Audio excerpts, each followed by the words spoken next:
بسم اللہ الرحمن الرحیم۔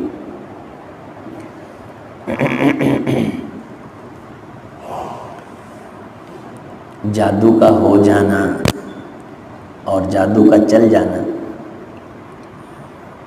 یہ اللہ تعالیٰ کے حکم سے ہوتا ہے، اور قرآن مجید میں اس بات کی صراحت ہے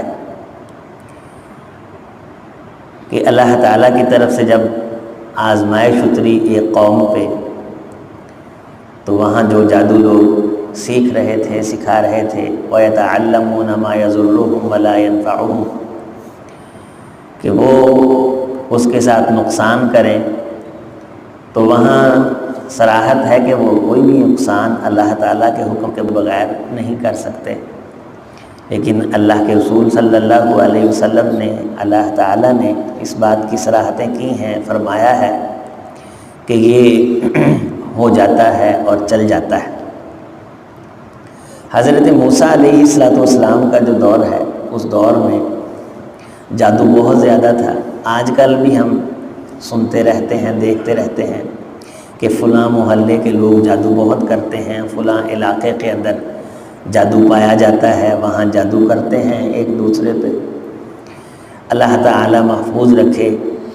اور پھر ایک تو ہے کہ جادو کا ہو جانا، اور پھر دوسرا جادو کے علاج پہ، اور اس علاج کے نام پہ عقائد کا، نظریات کا، فکر کا بیڑا غرق کر دینا۔ جو بیچارہ ضرورت مند ہوتا ہے وہ دیوانہ ہوتا ہے، اسے جو کہا جاتا ہے وہ پھر کرتا ہے۔ عجیب و غریب قسم کے معاملات، اللہ کی ذات معاف فرمائے۔ ہمارے خانے وال کا ایک واقعہ دوست بیان کر رہے تھے، بلکہ اس نے مجھے تصویریں بھی بھیجیں۔ شاید آپ نے زندگی میں یہ واقعہ نہیں سنا ہوگا، میں یہ یقین سے کہتا ہوں کہ آپ نے کبھی بھی ایسی بات نہیں سنی ہوگی۔ یعنی آپ یہ سمجھیں گے کہ شاید بندے قتل کر دینے سے زیادہ جرم ہے۔ جو جادوگر ہوتا ہے نا، یہ ہمیشہ یہ مطالبہ کرتا ہے کہ کوئی ایسا عمل کیا جائے جس کی بنیاد پہ اللہ زیادہ سے زیادہ ناراض ہو، اور اذیت ناک عمل ہو، اور شیطان زیادہ سے زیادہ خوش ہو، وہ یہ مطالبہ کرتا ہے، اور اتنا ہی تلخ جادو ہوتا ہے، اتنا ہی سخت جادو ہوتا ہے۔ واقعہ یہ ہوا کہ ایک شخص کی تازی بھینس اس نے بچ لیا، سجر سوئی مجھ، یعنی آج سوئی ہے، اس مجھ کا، اس بھینس کا بچہ ساتھ بیٹھا ہے کٹی، اس مجھ کا پورا لیوا جس کے ساتھ 4 تھن ہوتے ہیں، ہم تو اسے پنجابی میں لیوا کہتے ہیں، جس میں دودھ ہوتا ہے، 4 تھن ہوتے ہیں، وہ لیوا مڈوں ہونے بڑھیا ہے جیندی مجھ دا، اور اسے وہ کاٹ کے وہ لے کے گیا ہے۔ کس چیز کے لیے؟ جادو کے لیے۔ اب یہ کتنا تکلیف دہ عمل ہے کہ تازی بھینس نے وہ بچہ دیا، وہ بچہ بھی ساتھ بیٹھا ہے، مجھے تصویریں بھیجی اس نے، اور بھینس وہ لوہان ہوئی ہے، اور مڈوں لیوا پورا ہوتا، اوانا بھی کہتے ہیں اس کو، جو نیچے لگا ہوتا ہے 4 تھن، وہ پورا اس نے مڈوں کر کے نا ادھر مڈوں بڑھیا ہے، بڑھ کے لے گئے جیندی مجدہ۔ اس طرح کی حرکات جادوگر اس بندے سے کرواتا ہے جو کسی پہ جادو کرنا چاہتا ہے۔ اللہ تعالیٰ کی ذات معاف فرمائے۔ اور پھر یہ اتنا سنگین ہوتا ہے بعض دفعہ کہ انسان کی موت واقع ہو جاتی ہے۔ کئی واقعات آپ دیکھتے ہیں زندگی میں، انسان کو کوئی بیماری لگتی ہے، اللہ کی ذات معاف فرمائے، گھر والے بیچارے کرکی ہو جاتے ہیں، علاج نہیں ہوتا، اور بندہ بھی مر جاتا ہے، اور بعد میں پھر بندے کو کچھ نہ کچھ جو ہے وہ ملتا ہے، یعنی کوئی کاغذ مل جاتے ہیں، کوئی ایسی ویسی چیز مل جاتی ہے جو گھروں کے اندر وہ پھینک کی گئی ہوتی ہے۔ تو یہ جو موسیٰ علیہ السلام کا دور ہے، اس دور میں ایک دوسرے پہ جادو وہ بڑھ چڑھ کے کیا جاتا تھا، اور اب دنیا میں سب سے زیادہ سخت ترین جادو یہودیوں میں پایا جاتا ہے۔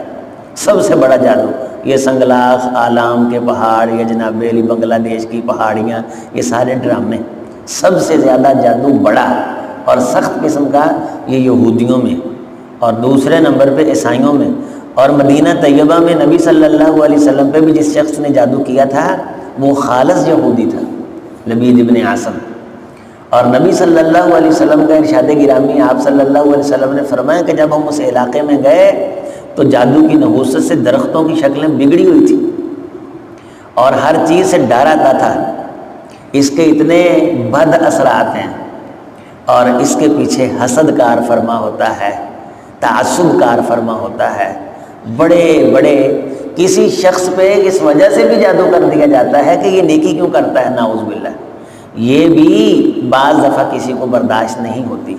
اسی لیے اللہ کے رسول صلی اللہ علیہ وسلم کے فرمودات کا خلاصہ اور مفہوم یہ ہے کہ حسد تو انسان کی نیکیوں کو کھا جاتا ہے، بالکل ختم کر دیتا ہے، اور حسد بنیاد بنتا ہے یہ قدم اٹھانے کی کہ انسان یہاں تک چلا جاتا ہے۔ اب موسیٰ علیہ السلام کے سامنے وہ جادوگر جادو لے کے آئے تھے اور انہوں نے وہ رسیاں فَأَلْقَوْا حِبَالَهُمْ وَعِصِيَّهُمْ، وہ رسیاں پھینک دیں، يُخَيَّلُ إِلَيْهِ مِنْ سِحْرِهِمْ أَنَّهَا تَسْعَىٰ، اور ان کے خیال میں یہ بات ڈالی گئی کہ شاید کہ یہ دوڑ رہی ہے۔ کس کے خیال میں؟ نبی کے خیال میں۔ تو نبی کے خیال میں یہ بات جادو کی طاقت سے انہوں نے ڈالنے کی کوشش کی، لیکن بہت جلد اللہ تعالیٰ نے اس جادو کو ان پہ پلٹ دیا اور اس کو اللہ تعالیٰ نے حبت کر دیا، اللہ تعالیٰ نے ختم فرما دیا۔ بعض لوگ کہتے ہیں نہیں، نبی پہ جادو نہیں ہو سکتا، اس لیے ہم حدیث کو نہیں مانتے۔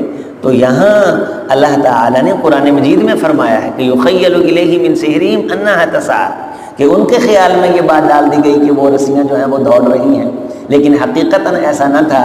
پھر حضرت موسیٰ علیہ السلام نے وہ اپنا عصا پھینکا تو اللہ تعالیٰ نے اس کو بہت بڑا اسدحہ بنا دیا، تو وہ ساری کی ساری رسیاں نگل گیا۔ تو اللہ تعالیٰ نے حق کو غالب کر دیا اور باطل کو اللہ تعالیٰ نے رسوا، ناکام اور نامراد کر دیا۔ تو پھر اس کے فوری بعد فرمایا کہ فَأُلْقِيَ السَّحَرَةُ سُجَّدًا قَالُوا آمَنَّا بِرَبِّ الْعَالَمِينَ۔ اس آیت پہ غور فرمائیں، انتہائی غور فرمائیں۔ اللہ کے رسول صلی اللہ علیہ وسلم نے فرمایا کہ اگر کسی کو شک ہو جائے کہ یہ جو شخص گزرا ہے اس نے مجھے صحیح طریقے سے نہیں دیکھا، لمبا واقعہ ہے، بعض دفعہ محسوس ہو جاتا ہے کہ کوئی شخص، امام شافعی رحمہ اللہ نے جو تشریح فرمائی ہے کہ نقصان کرنے والا شخص بعض دفعہ کسی جگہ سے گزرتا ہے تو انسان کے جسم میں اچکن سی شروع ہو جاتی ہے، اچانک بے چینی، کوئی بندہ ہی گزرتا ہے کہ انسان اچھا خاصا پریشان ہوتا ہے اور اسے اذیت ہونا شروع ہو جاتی۔ ہماری جماعت مسجد کے ایک ساتھی ہیں، وہ مجھے خود یہاں اسی مسجد میں بیان کرنے لگے کہ میں ایک جگہ موجود تھا تو ایک عورت آئی ہمارے گھر میں یا کسی اور جگہ پہ وہ بیٹھے تھے، تو اچانک ایک وہ تکلیف جسم میں جیسے جیسے وہ قریب آتی گئی، خیر ہوتی گئی، قریب تھا کہ وہ اس کا نقصان ہوتا، اس کی جان جاتی۔ کہتا ہے ہمت دی مجھے اللہ تعالیٰ نے، میں نے پڑھنا شروع کیا تو آہستہ آہستہ آہستہ آہستہ میری اللہ تعالیٰ نے طبیعت بحال کی۔ تو یہ حدیث میں یہاں کیا کہا گیا کہ وہ سجدے میں چلے گئے تو کہنے لگے آمنا برب العالمین، ہم کائنات کے رب پہ، ربی بربی ہارون و موسیٰ، کیونکہ رب العالمین تو فرعون اپنے آپ کو کہتا تھا، تو کہیں یہ نہ ہو کہ یہ سمجھ لگے یہ تے ایمان لائے، صراحت کر دی تجھ پہ نہیں، موسیٰ اور ہارون کے رب پہ ہم ایمان لائیں، اور سجدے میں چلے گئے اور ایمان کا تذکرہ کیا، ایمان کا اظہار کیا، نظر بد کا، جادو کا جو ہی شک پڑے فوری طور پہ جو وظیفہ بتلایا گیا وہ یہ ہے اللہ اللہ ربی، یہ بندہ پڑھنا شروع کر دے۔ جو ہی شک پڑے کسی شریر بندے کی، انسان کو کوئی عیسائی ہو خاص طور پہ اور تشیع، یہ دونوں فکر رکھنے والا شخص، میں تو ہمیشہ یہ آپ کے سامنے یہ بات رکھوں گا اور اس کی طرف توجہ دلاؤں گا کہ ویسے بھی آپ کے سامنے سے گزرے تو فوراً پڑھنا شروع کر دیں دل میں، اللہ اللہ ربی، اللہ اللہ ربی، اللہ اللہ ربی، یہ تسبیح جتنی ہو سکے، اور اس کے بعد لا اشرک بہ شیئا، لا اشرک بہ شیئا، لا اشرک بہ شیئا۔ جو انسان کے دل میں خیال آیا تھا نا اس بندے نے میرا نقصان کر دینا ہے، اللہ تعالیٰ اس خیال کو بھی دل سے نکال دیتے ہیں تاکہ کہیں ایمان کا نقصان نہ ہو جائے۔ تو یہاں ایمان کا انہوں نے اظہار کیا، تو اس ایمان کے اظہار پہ اللہ تعالیٰ نے ان کو قوت، طاقت، اور اللہ تعالیٰ نے ان کو حق کے ساتھ تمسک، یہ زبردست طریقے کے ساتھ اللہ تعالیٰ نے اس کو عطا کر دیا۔ ایسی بند کر دو۔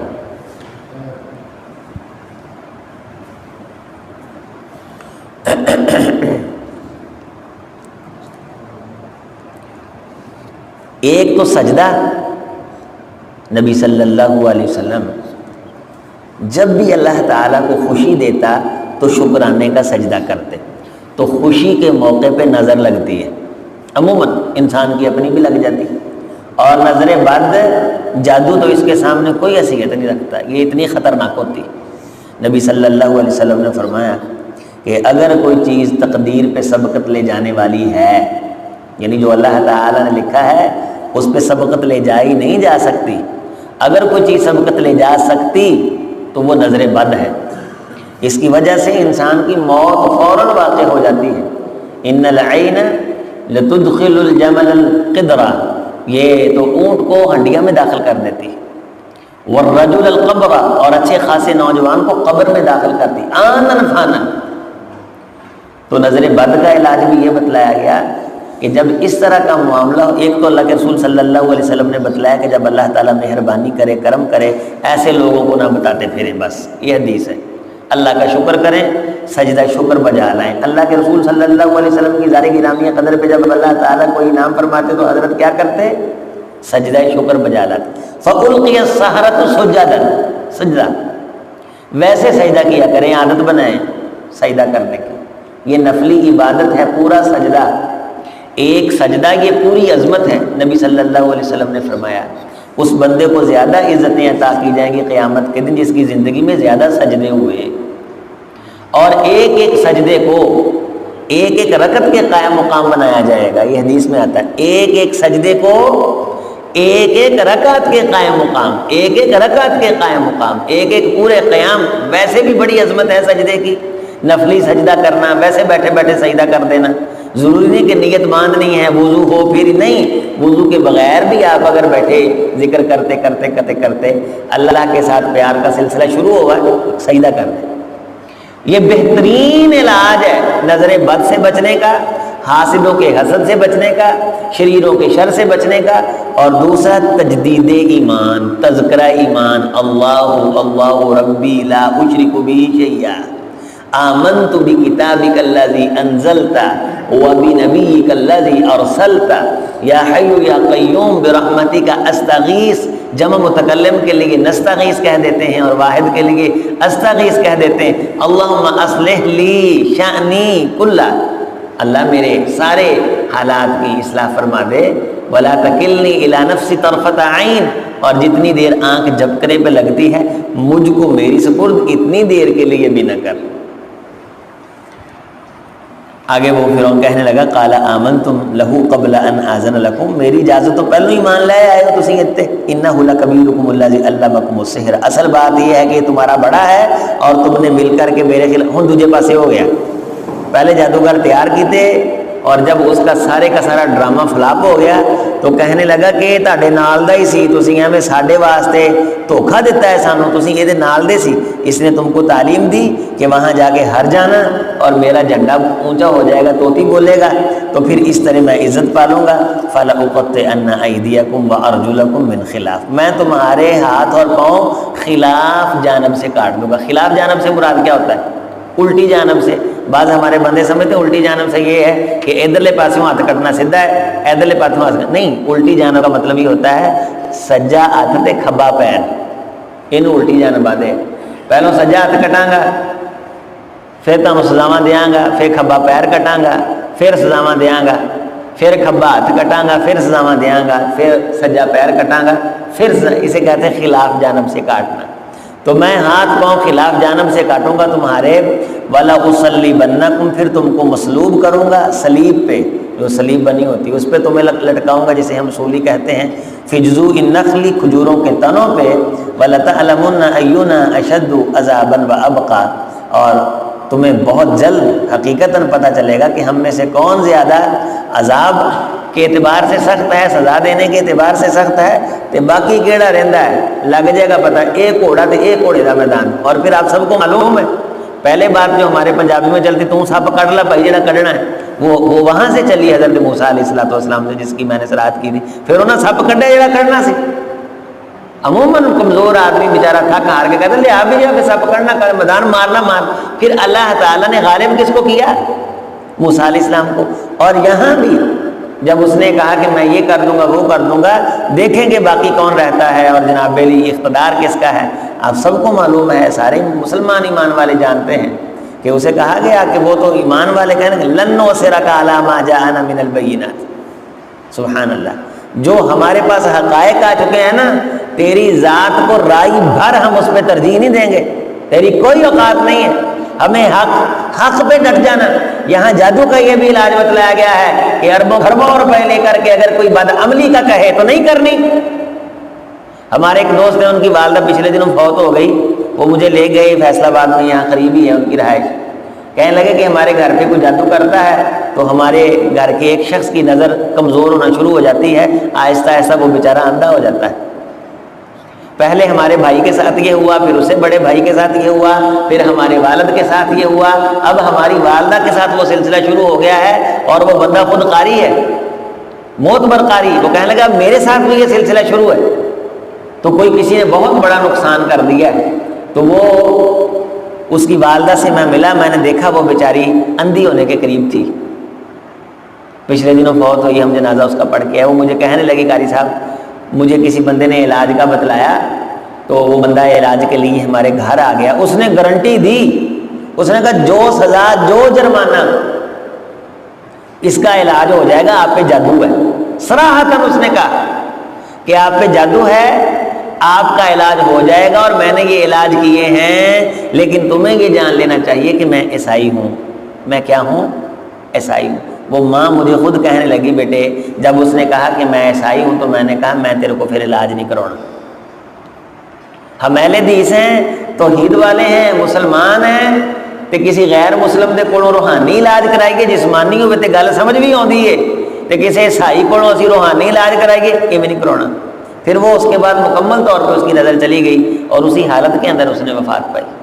تو یہ کیا کہا کہ تھے جانا چلے گئی ہیں، وہاں تو نظر گئی، تیری کوئی اوقات نہیں، فقضی ما انت قاض، تو نے جو کرنا ہے کر لے، انما تقضی هذه الحیات الدنیا، تو زیادہ سے زیادہ دنیا کی زندگی میں نقصان کر سکتا ہے نا، اور کر بھی تو کیا سکتا ہے، انا آمنا بربنا لیغفر لنا خطایانا، بے شک ہم رب پہ ایمان لائے وہ ہماری غلطیوں کو معاف فرمائے گا، وما اکرہتنا علیہ من السحر واللہ خیر وابقی، تو ہمیں جادو پہ مجبور کرنا چاہتا ہے، اور اس مجبوری کی بنیاد پہ جب ہم پیچھے ہٹے ہیں ہمیں تو مارے گا اور قتل کرے گا، یہ تو دنیا کی زندگی میں کر سکتا ہے۔ واللہ خیر وابقی، بے شک اللہ تعالیٰ باقی رہنے والا ہے، اللہ خیر والا ہے۔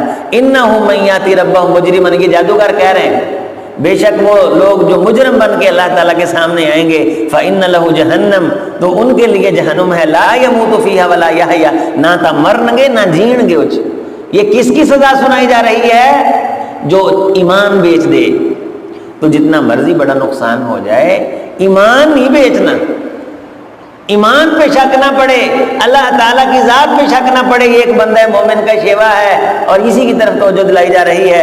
وَمَن يَأْتِهِ مُؤْمِنًا قَدْ عَمِلَ الصَّالِحَاتِ، اور جو شخص حالت ایمان میں نیک عمل لے کر کے آئے گا، فَأُولَٰئِكَ لَهُمُ الدَّرَجَاتُ الْأُولَىٰ، ان لوگوں کے لیے درجات ہیں، بلندیاں ہیں، جنات عدن تجری من تحتها الانہار، باغات ہیں اور باغات میں تخت اور تختوں کے نیچے سے نہریں، خالدین فیہا، ہمیشہ ہمیشہ رہیں گے، وَذَٰلِكَ جَزَاءُ مَن تَزَكَّىٰ، یہ اس بندے کی جزا ہے جو اپنا تزکیہ کر لے، اپنے آپ کو پاک کر لے۔